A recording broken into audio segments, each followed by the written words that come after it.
Hey guys, welcome to the channel. Today we are going to be doing a Nashville Predators rebuild. It's going to be a 25-year rebuild. Every episode is going to be one season. And to kick off this series, I would like to complete a couple trades. That being with Matt Coronado and Hosnick. I think that's how you pronounce that name. But we'll be trading for them. We'll be trading Brady Shea and a couple picks. The next, we're going to be trading Ryan O'Reilly for Jason Blake and Alex Nikushkin. I think that is his name. He plays for the Carolina Hurricanes. He's a rookie defenseman. I like him. We're going to try to trade a couple picks to try to get the Detroit second and JT Comfort. We get that done. And now we're going to be going into the simming part of the video where I'm going to sim into the first 25 games, see how the team's doing, who's leading what points, who's leading in goals, and check the goalie stats so we can see how they do throughout the year. And that should roughly take us to the first quarter of the season just to get a feel of the team, see how they're doing, see if we can improve. Where I'm saying we can improve, I'm talking about maybe later on, a couple episodes in, when we're actually trying to compete for the playoffs. Right now, we are just trying to tank, get the highest pick possible, so we can get prospects and build our future. And as we're getting through the preseason, I'm trying not to really focus on the preseason as much, as it doesn't really account to much. Get a couple menu pop-ups, which is pretty normal for that, and now we start the season off. We actually start doing way better than I ever thought we would with the roster we currently have. As you can see, we start to stack up wins pretty consistently as we start off with a 6-1 record, which ends to an overtime loss to Vancouver, and then we just keep losing in overtime. Then we get a win against the Stars. And then this is when we slowly start to cool off. The cool off hasn't started entirely yet, but we're still going to have a pretty good record heading into that first 25 games threshold that I was talking about previously. And I just want to make sure that I know what the players are doing. Say if our players aren't really scoring, I can try to make a trade so that we can get a higher point scoring forward or defenseman or whatever the team really needs at the time. But as of right now, we're just going to keep trying to get along. You can see the goalie stats there, and Roman Josi led the team in points, and Yost led the team in goals with 10. And we're just going to continue to try to just get through this sim. I'm not so much as focused on this team's success this season. I kind of want them to not be as good, which I kind of do during the trade deadline, but we'll get to that later in the video as we just continue to sim. Now we're heading to the 41 game mark, which is the halfway point of the season.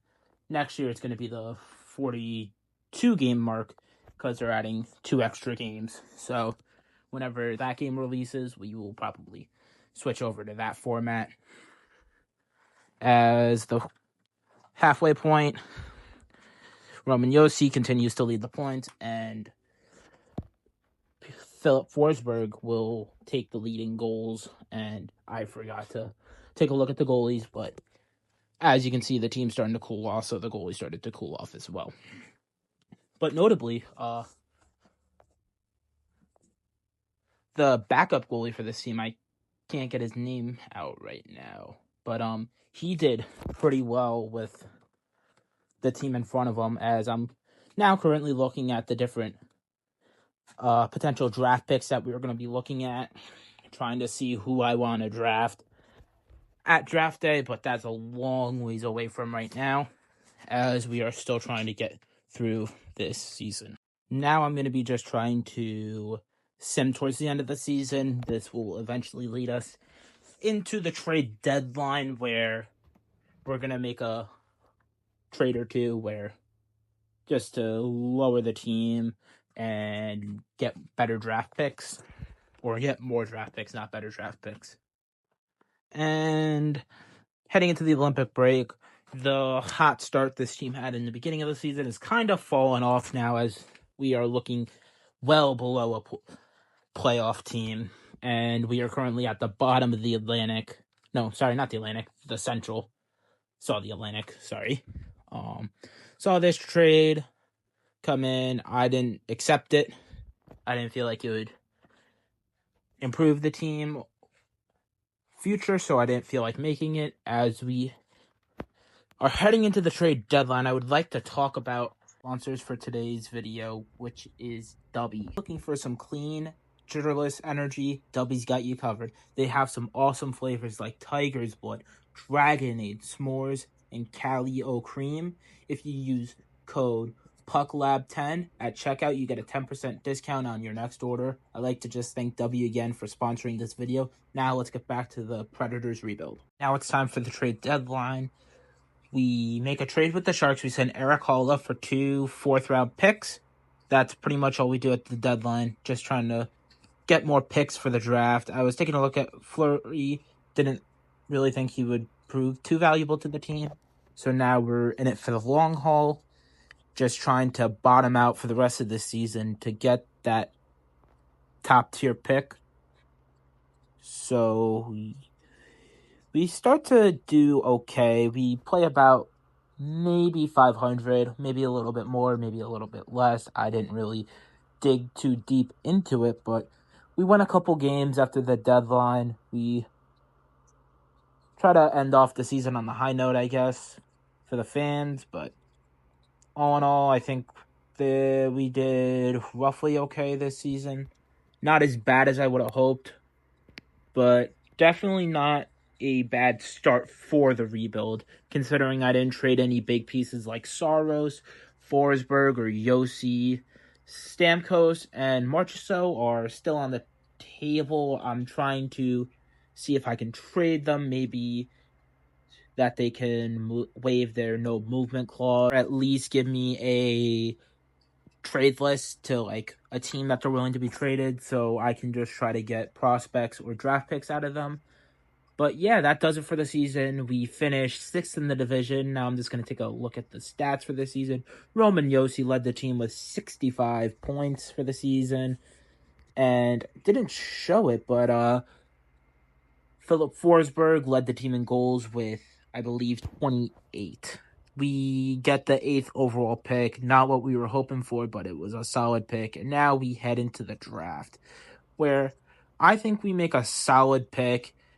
I end up drafting Ethan Beliches. I think he's a good left winger, and this team needs left wingers. Ended up being a good pick, 72 overall, medium elite potential. Then we go to our next pick, which is the 34th overall pick, where we will draft, I believe we drafted a defenseman, Carter Hicks. I could be, oh no, we draft Brooks. And now we're still in the second round, looking at a couple players, seeing who we should pick.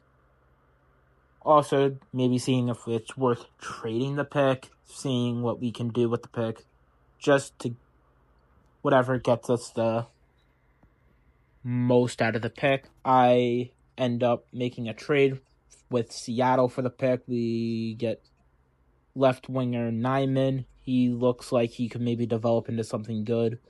Hopefully that trade pans out. Maybe spent a little bit for him, but I think the trade will eventually even out, as I didn't really like any of the prospects that were remaining. Tried squeezing a 3rd round pick. That doesn't work, so I try to go for the 4th round pick. That also doesn't work. I try to squeeze in a 6th round pick. That also doesn't work, so I eventually take that off. And I'll try for a 7th round pick, but that will also not work, so I just go for 1-for-1. That trade gets accepted.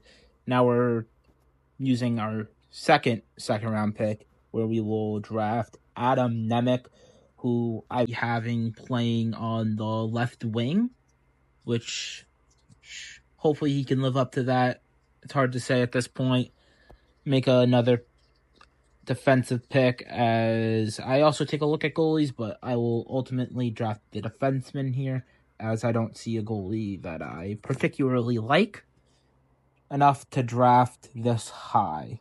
I'll also take a look at a couple other players, but I will get this guy. I think he could potentially be good. Good for a late 3rd round pick. Now we get an early 4th round pick where I will draft this left defenseman, Krosky, I think that's his name. And now we're at the 103rd overall pick. I'll take the right winger, Hamilton. After that selection, we'll be taking a look around, seeing what prospects are available to us. We take a look at the goalies again. Still not anything I want particularly. Then I go to players, seeing who has the highest potential. That left winger, Sterling, catches my eye, but I don't choose to draft him yet. I will take another look at Sterling because I think the scouts have done a good job at scouting him. But I will not be drafting him yet. I'm hoping he'll maybe fall a little bit, but we take the left defenseman, Darius Craig, which hopefully will inflate our defensive prospect pool. Just trying to build that up. Last pick of the 4th round, I will draft the best overall player there. And with the 5th round pick, I will also be drafting the best around player, which is the goalie there. Try to just get another good goalie prospect. And with my 7th round pick, I'll be drafting that player I mentioned earlier, Sterling. I think he was probably the best pick of the draft outside of the 1st round. I think he has a really good potential to be a solid player for us in the future. He's just going to be a work in progress, as I just need to develop him accordingly so he can become a successful NHLer. But now we head into the re-sign phase of the offseason, as I have a couple big players I need to sign. Not too many. I got Nikushkin, who I'm pretty much just going to try to lock up here just to make sure that we don't have to worry about him. Once everybody else starts getting paid, I'll try to offer him a 6-year contract just to have him locked down, add the no movement clause, sent in that contract offer.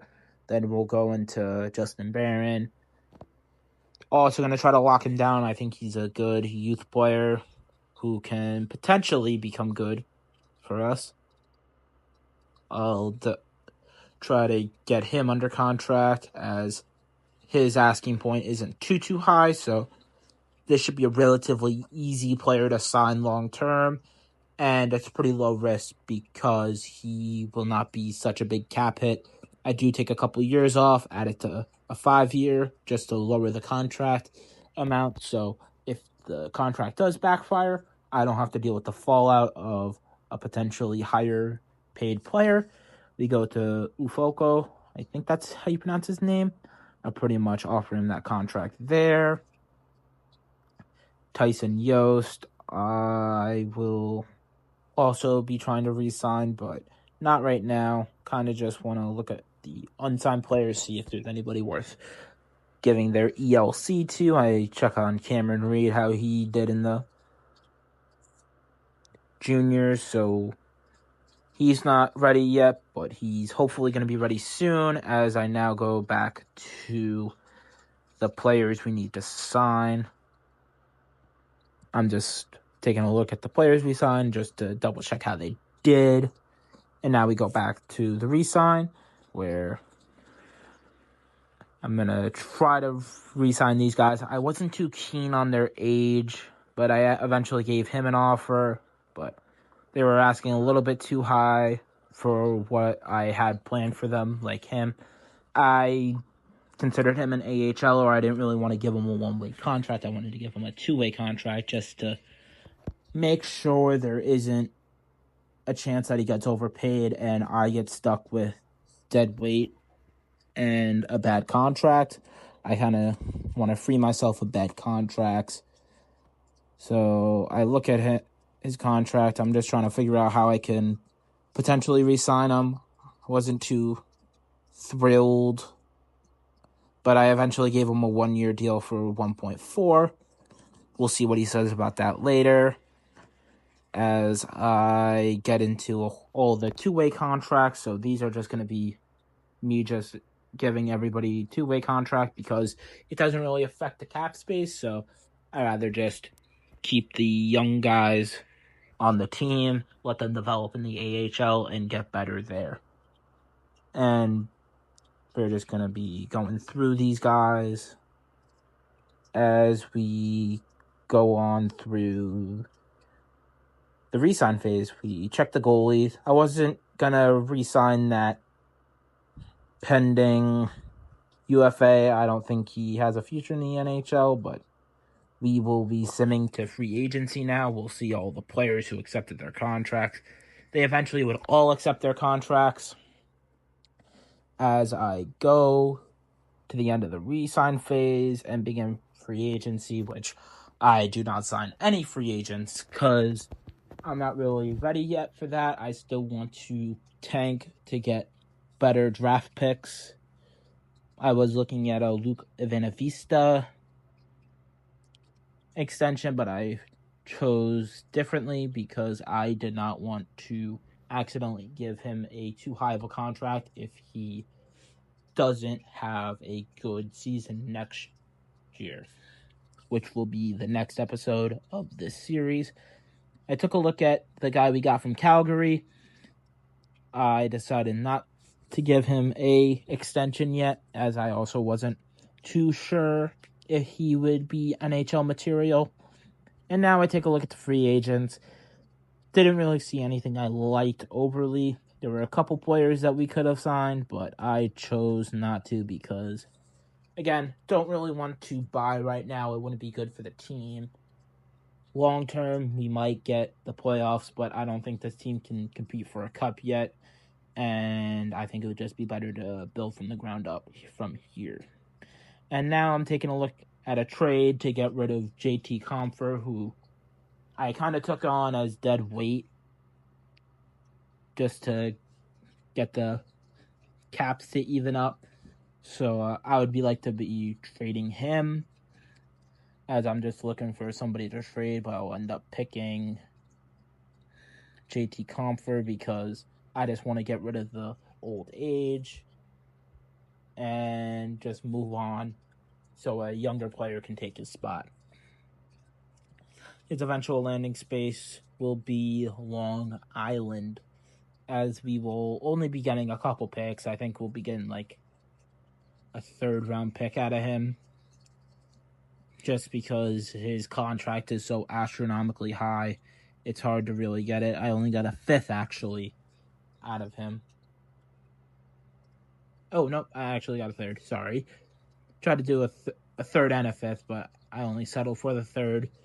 There we go. That trade gets complete, and now we go to simming the rest of the off-season. I did sign a couple scouts, agents, but that's kind of will be showing momentarily as we continue our off-season, just so we can get more players evaluated and checked out so we know who we're drafting and what skill level they're actually at, so we're not as much going in blind. We can see how players are doing, if their draft stock is going up or down. You know how the NHL works. You pretty much know what the scouts do. It's pretty much the same in the game. As we get through this, we will be pretty much simming to the start of the next season, where the video will be ending, and I'd like to put out the next episode next week on Tuesday. Try to see if that makes that happen. I'll let you guys know in the comments below if that cannot happen, but I'm pretty sure I'll be able to get it done. But yeah, just trying to get these scouts signed. We have to sign 11 scouts, so we have the max amount, just so we can really make sure that we are extensive with our search for prospects, because that's gonna be the main focal point of this rebuild, is building through the draft. And I think one way we're going to be able to do that is to get a high draft pick is potentially trading Yossi or Forsberg, but that's for next episode. We're not going to be doing that today. Got this trade sent by Detroit. I accepted it because I think it would better, but now we're going to go over the lines heading into next season. You can see them there. Coach, don't want him touching our lines, but there is Philip Forsberg. The team isn't looking too great, but that's kind of the point. We kind of want to just eventually build up a good team. I think Matt Coronado was a solid add. Our defense looks pretty good. Nikushkin looks good. The right side of the defense looks pretty weak, but that doesn't really matter right now. Justice Annan looks pretty good. And I think that's going to do it for the video. Thank you guys for watching. Puck Lab out.